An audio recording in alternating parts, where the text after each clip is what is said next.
자, 26번 소화난이도 등급이 1인 5개 탱크 저장소가 있다고 하는데요. 5개 탱크 저장소에 소화난이도 등급 이런 말이 나오면 사실 표를 보고 풀어야 되는데 우리가 그 표를 암기할 필요 없어요. 이거는 문제에 나왔던 것만, 같은 문제만 맞춘다고 생각하시고 보시면 되고, 뭐 사료 위험물이 인하점 섭씨 70도씨 이렇게 돼 있으면 쓸 수 있는 게 두 가지가 있습니다. 자, 소화난이도 등급이 1등급이고 옥내 저장소다. 이런 문제가 한 가지 있고, 소화난이도 등급이 1등급이다. 5개 탱크 저장소다. 이런 문제가 있다면 교재에 소화난이도 등급 부분에 가시면 첫 번째는 어떤 구조가 소화난이도 등급 1등급인지, 그리고 그 뒷페이지에는 그런 경우에는 어떤 소화약제를 써야 되는지가 나오는데요. 그 표에 70도 이상의 사료위험물이 나오는 옥내 탱크 저장소, 5개 탱크 저장소 다 물분무 소화 설비, 포소화 설비를 쓰도록 표에 정해져 있습니다. 뭐 이거는 사료의 특성 뭐 이런 거를 고려해서 생각할 게 아니라 표에 있는 거를 보고 푸는 거기 때문에 물분무 소화 설비 2번이 답이 되겠습니다.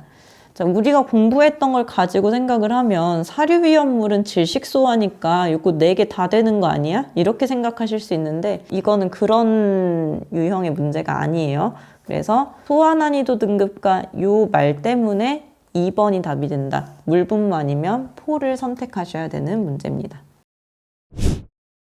자, 다음 문제 20번입니다. 벤젠을 저장하는 5개 탱크 저장소가 액 표면적이 45제곱미터인 경우 소화난이도 등급은? 자, 저는 개인적으로 소화난이도 등급은 굉장히 어려운 부분이라고 생각을 해요. 왜냐하면 소화난이도 등급이 제조소 등별로 기준이 다 다르고 표도 굉장히 촘촘하게 되어 있고 우리 교재에서도 확인해 보시면 엄청 작은 글씨로 제조소가 몇 제곱미터일 때 단 면류 위험물은 제외하고 뭐 이런 식으로 굉장히 빽빽하게 써 있습니다.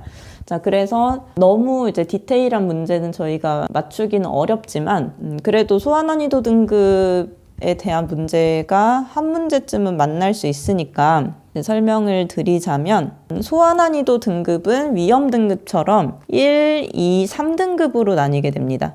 자, 1등급으로 갈수록 위험한 거고요. 그러니까 불을 끄기가 어려운 거고요. 3등급으로 갈수록 상대적으로 불을 끄기가 수월하다는 뜻으로 이해하시면 됩니다. 자, 불을 끄기 어려운 경우는 면적이 클 때, 그리고 위험물의 양이 많을 때, 건축물의 높이가 높을 때 소화난이도 등급이 높아지게 됩니다. 불을 끄기가 어렵게 됩니다.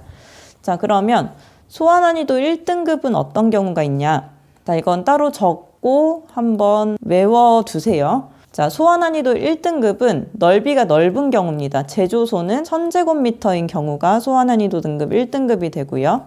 5개 탱크 저장소의 경우에는 액 표면적이 40제곱미터 이상, 그러니까 탱크는 보통 이렇게 둥글게 생겼는데요. 그 둥근 면적, 그 윗부분 면적만 재봤을 때 40제곱미터 이상이면은 넓이가 넓다라고 보는 겁니다. 그리고 모든 이송 취급소랑 안반 탱크 저장소 40제곱미터. 자, 이 정도가 되면은 불을 끄기가 어려운 1등급의 소화난이도 등급을 가지는 경우입니다. 자, 여기에 몇 가지를 추가하게 되면 옥내 저장소는 지정 수량의 150배 또는 150제곱미터, 건축물의 높이가 6m인 경우에 1등급이 되고요. 그리고 옥내 탱크 저장소의 경우에도 건축물의 높이가 6m 이상이면 불을 끄기가 어려운 1등급의 경우에 해당됩니다. 이 내용만 잘 정리를 해두시면 여기에 해당하지 않으면 2등급이 된다라고 보셔도 무방합니다. 자, 넓이가 1000제곱미터로 넓거나 5개 탱크 저장소에서는 40제곱미터이거나 그리고 이송 취급소는 배관을 통해서 위험물을 운반하는 경우라고 했어요. 그래서 그 파이프 상태에서 바로 화재가 나면은 그 관을 통해서 굉장히 화재가 확산될 수 있기 때문에 이송 취급소의 지정 수량 배수 상관없이 모든 이송 취급소로 분류를 합니다. 자, 그래서 액 표면적이 45제곱미터인 경우에는 5개 탱크 저장소죠. 여기에 해당하고 40제곱미터가 넘는 경우에는 위험한 상태입니다. 불을 끄기가 어려운 상태이기 때문에 소화 난이도 등급 1등급에 해당하게 됩니다.